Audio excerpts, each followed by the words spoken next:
Hello दोस्तों, नमस्कार। स्वागत है आपका इस नई वीडियो में। दोस्तों, जैसा कि आपको पता है कि थर्ड ग्रेड की जो एग्ज़ाम डेट है वो फिक्स हो चुकी है 5 फरवरी। आप लोगों को पता ही है, क्योंकि आप सबसे पहले ऐसी न्यूज़ें सबसे पहले देखते हो, यूट्यूब वगैरह देखते हो, तो आपको पता चल जाता है। तो मेरा कहने का मतलब ये है कि आज से अगर हम काउंट करें तो लगभग 4 महीने का टाइम है। 4 महीने से भी कम मान लीजिए, क्योंकि कुछ दिन ख़राब हो जाते हैं हमारे, 10-12 दिन लास्ट में। तो 4 महीने का हमारे पास में प्रॉपर टाइम है। अब मैं आपको उस चीज़ पर चर्चा करने वाला हूँ कि उस टाइम को हम किस तरह से यूटिलाइज करें, किस तरह से हम उसको डिवाइड करें कि हमारा जो सिलेबस है वो भी कंप्लीट हो जाए, यानी कि उसको भी 1-2 बार पढ़ लें हम, और हमारा रिवीजन भी अच्छे से हो जाए। कहने का मतलब हमारी एग्ज़ाम में जो परफॉर्मेंस है वो अच्छी हो जाए। तो उस चीज़ के बारे में कुछ एक पॉइंट हैं, उनके बारे में चर्चा करने वाला हूँ। तो उसके लिए फ़र्स्ट हमको ध्यान रखना है, एक तो ये जो कमेंटबाजी हो रही है ना कि कौन सी बुक लें कौन सी नहीं लें, इसका मतलब ये है कि आप बहुत ज़्यादा कन्फ्यूजन में हो। तो कन्फ्यूजन आपका अभी तक दूर नहीं हुआ है, तो उसको दूर कर लें आप। बुक से क्या होता है, आप जब बोल रहे हो मेरे पास में पंचोली सर के नोट्स हैं, मैं फलाने नोट्स पढ़ लूँ क्या, मेरे पास में आरबीडी है, मैं वो बुक ले लूँ क्या, मेरे पास दीनदयाल पब्लिकेशन है तो मैं और नई बुक लूँ क्या, अब नई गाइड आई है तो ये लूँ क्या। तो ये सारे कन्फ्यूजन है आपके, उसको दूर कीजिए।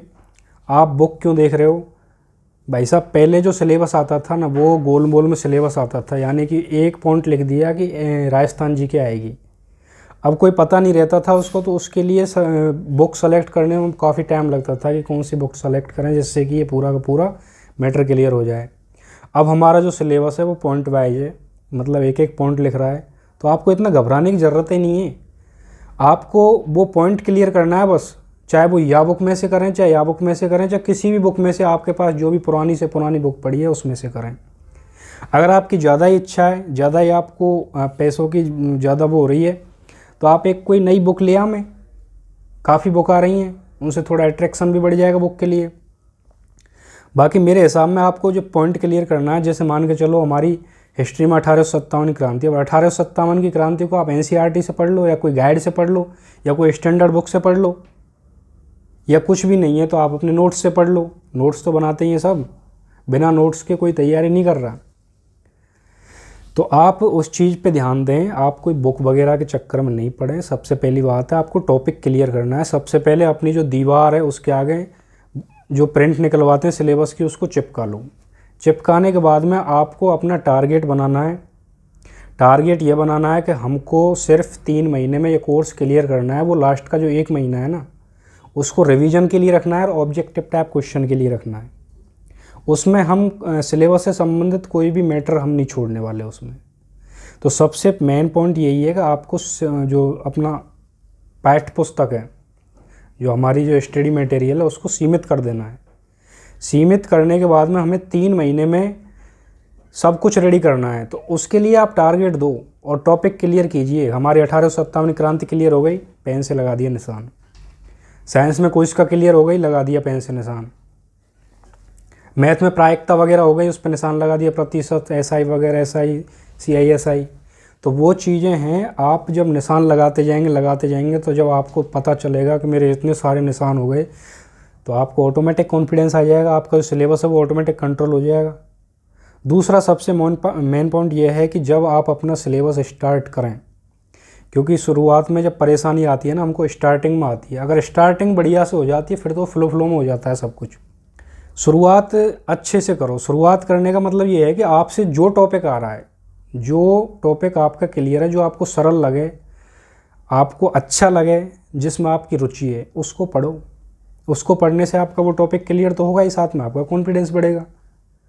तो वो एक चीज़ है, उस चीज़ पे थोड़ा सा ध्यान दीजिए। और 3 महीने की जो स्ट्रेटजी बनाते हो आप, 3 महीने में आपको अपना सिलेबस कंप्लीट करना है। मेरी तो जहाँ तक यही आपसे एक थोड़ी सी रिक्वेस्ट है।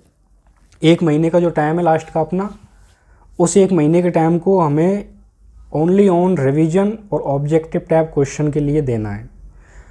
ऑब्जेक्टिव टाइप क्वेश्चन से एक फ़ायदा है दोस्तों कि जैसे मान के चलो हमारे सिलेबस में कुछ चीज़ छूट गई हमसे, हम नहीं पढ़ पाए उसको, तो ऑब्जेक्टिव जब करेंगे नहीं हम, तो उनके जो 4 ऑप्शन आते हैं, उन 4 ऑप्शनों को हम पढ़ेंगे तो हमारे दिमाग के घोड़े भगने लगेंगे। तो जो चीज़ हमसे छूट गई है वो चीज़ हमें वहाँ पे कवर हो जाएगी। दूसरा, हमें प्रश्न का आइडिया लग जाएगा कि जो बोर्ड है वो किस तरह से प्रश्न डाल रहा है। अभी तक का जो मैटर है वो तो ये है कि जो पीटीआई में एग्ज़ाम लगी है इसमें भी एनसीईआरटी से क्वेश्चन उठ के आए हैं।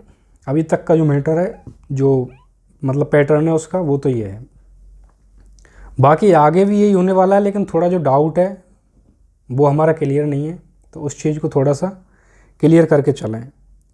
अगला पॉइंट मेरा ये है कि आपको सबसे पहले अपने सोशल मीडिया अकाउंट्स डिलीट कर देने हैं। जैसे फेसबुक है, इंस्टाग्राम है, क्या काम आ रहे हैं हमारे, हमारा टाइम बर्बाद कर रहे हैं। इसके अलावा कुछ बेनिफिट नहीं है हमको। हम कोई बिजनेसमैन नहीं है जिससे हमें कोई हमारे फेसबुक पे या इंस्टाग्राम पे कुछ हमारा चल रहा हो कि भाई हमें इससे इनकम जनरेट हो रही है। तो उस चीज़ पे थोड़ा ध्यान दीजिए, क्योंकि हमें अगर आध घंटा भी ख़राब होता है हमारा, तो आध घंटे के चक्कर में हमारा 2-3 घंटे ख़राब हो जाता है। अगर शुरुआत में आपने सुबह जगते ही आपने अगर इंस्टाग्राम, फेसबुक यानी सोशल मीडिया से अपने दिन की शुरुआत कर दी, तो आपका पूरा दिन ख़राब होने वाला है, क्योंकि फिर हमारे दिमाग में वो की वही चीज़ें चलती रहती हैं। शुरुआत में जगते ही आधा घंटा अपने आप को दीजिए, चाय पानी पीजिए, उसके बाद में अपनी पढ़ाई स्टार्ट कीजिए, न कि कोई सोशल मीडिया वगैरह चेक कीजिए। कोई मैसेज इंपॉर्टेंट नहीं है आपके लिए, कोई बेबी, सोना, बाबू या घर वालों से भी दूरी बना लीजिए। घर वालों से केवल बात करनी है तो सुबह या शाम के टाइम दीजिए, जिससे 1-2 बातें हो जाए, राजी खुशी पूछ लें उनसे बस। इसके अलावा और घर वालों से तो कोई बातें भी नहीं करता मेरे हिसाब में। 1-2 बार, 2-3 दिन में एक बार कोई हो जाता है तो हो जाता है। बाकी इन चीज़ों पे थोड़ा कंट्रोल करना है। एक रणनीति जो बनती है हमारी, वो यही रणनीति है, और आपकी जो प्रॉपर रणनीति है उसको तो आप ही बनाएंगे। मैं तो कुछ एक पॉइंट बता सकता हूँ आपको जो थोड़े से ध्यान रखने हैं हमको। लास्ट में क्या करना है हमको, हमारा जो सिलेबस है अगर उसको फॉलो करना है, हमारा एक थोड़ा सा वीक पॉइंट मान लीजिए ये, क्योंकि हम टाइम टेबल वगैरह, सिलेबस वगैरह सब कुछ सेट कर लेते हैं लेकिन उनको फॉलो नहीं कर पाते। तो टाइम टेबल फॉलो करने के लिए मेरे हिसाब में सबसे बढ़िया जो स्ट्रेटजी है वो ये है कि आप कभी भी बड़े बड़े गोल सेट मत कीजिए कि मुझे 4 बजे जगना है। डेली आप 4 बजे नहीं जगते, आप 10 बजे जगते हो, लेकिन टाइम टेबल सेट करोगे तो 4 बजे का ज़रूर करोगे आप। तो उस चीज़ से बचो कि 4 बजे जगना है, क्योंकि 4 बजे आप नहीं जग सकते भाई साहब। जो 9 बजे जगने वाला आदमी वो 4 बजे कैसे जग जाएगा। हाँ, ये हो सकता है कि आप 4 बजे की जगह 6 बजे करिए। जब आप धीरे धीरे 6 बजे जगने लग जाएँ तो 5:30, 5, 4:30, 4 इस तरह से बढ़ाते जाइए। कहने का मतलब बड़े गोल सेट मत कीजिए, गोल छोटे छोटे सेट कीजिए जिनको हम अचीव कर लें, और अचीव करने के बाद में हमको पुनर्बलन मिले। अगर आपको पुनर्बलन अच्छा मिलेगा, आपको फीडबैक अपने आप से अच्छा मिलेगा, तो आप उस चीज़ को दोबारा करने की इच्छा जागृत होगी। और शुरुआत में ही आपने 4 बजे का गोल सेट कर लिया और 2 टॉपिक क्लियर करने हैं मुझे, और उसमें से आधा टॉपिक क्लियर नहीं हुआ और सुबह 8 बजे जग रहे हो, तो आपको पुनर्बलन मिलेगा या फिर नेगेटिव फीडबैक मिलने वाला है। तो आपको अपना नेगेटिव फीडबैक मिलेगा, और इससे आप फिर आगे का जो टाइम टेबल उसको फॉलो नहीं कर पाएंगे। तो वो एक चीज़ है, यही 4 महीने की सटीक रणनीति है। अगर इस चीज़ को आप थोड़ा सा भी फॉलो करने लग जाएंगे ना, तो आपकी पढ़ाई वाकई में अच्छी होने वाली है। और सबसे ज़्यादा विश्वास कीजिए अपनी पुस्तकों पे। पुस्तकों से बाहर आपका कुछ नहीं जाने वाला। कोई भी ख़राब से ख़राब किताब ले लीजिए आप, हिस्ट्री, कला संस्कृति, जियोग्राफी, यहाँ तक कि अब जो ये शैक्षिक परिदृश्य जुड़ा है नया वाला, और एक ICT है, एक सामान्य ज्ञान है, इसकी भी अलग से एक पुस्तक आ रही है। कोई भी मार्केट में काफ़ी आ रही हैं, ले लीजिए आप। मैं तो कोई स्पेशल नाम नहीं लूँगा उनका। वैसे अगर नाम भी लेना चाहूँ तो ये सिखवाल की आ रही है, एक दीनदयाल पब्लिकेशन की आ रही है, लक्ष्य की भी आ रही है। तो आप कोई सी भी एक ले लीजिए, उससे क्या हमारे सिलेबस का थोड़ा सा आइडिया लग जाएगा। तो आपको अपनी किताबों पे ज़्यादा से ज़्यादा फोकस करना है, उन पे ज़्यादा से ज़्यादा बिलीव करना है, क्योंकि किताबों से बाहर कुछ नहीं जाने वाला भाई साहब। आपको अपना टॉपिक क्लियर करना है, चाहे इस किताब से करिए, चाहे इस किताब से करिए, चाहे NCERT से करिए, चाहे कहीं से भी करिए। कहने का मतलब टॉपिक क्लियर होना चाहिए। जब आपका टॉपिक क्लियर हो जाएगा, बस नैया पार हो जाएगी आपकी। या आपकी कोई अलग से आपने रणनीति बना रखी है तो उसके हिसाब से चलिए, कोई ऐतराज़ नहीं है। अगर वीडियो पसंद आई हो तो वीडियो को लाइक कीजिए, चैनल को सब्सक्राइब कीजिए और कमेंट कीजिए अगर आपको कोई और भी डाउट है तो।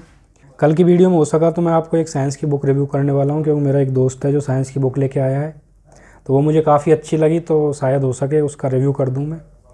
नमस्कार दोस्तों।